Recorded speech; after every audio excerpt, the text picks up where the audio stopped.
Melbourne's CBD is safe. What we saw yesterday was a very different pattern of behaviour. It seemed to happen in Melbourne and not other big cities. Well, that level of violence. well, I don't think that's correct. Groups of people yesterday under the same sort of banners were out in Sydney and the scenes were not repeated there. Why is it here? Well, we saw that there were a small number of people yesterday who chose to bring violence. What we saw yesterday was a very, very different set of violent behaviour. You repeatedly said that the violence that we saw yesterday was a different pattern of behaviour. For years we've seen violence erupt at the land forces, protests. There was one land force event. We saw violence erupt at there was a big COVID rally.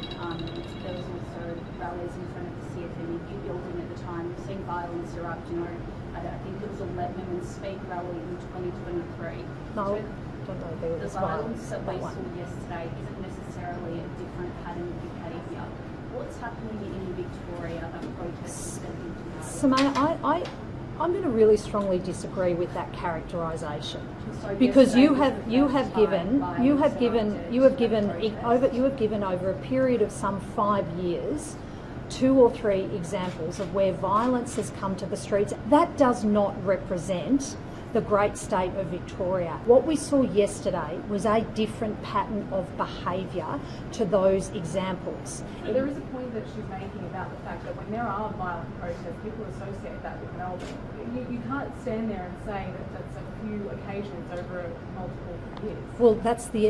Well, I'm just merely referring to the evidence. Yesterday was a violent, different set of behaviour to what had been witnessed previously.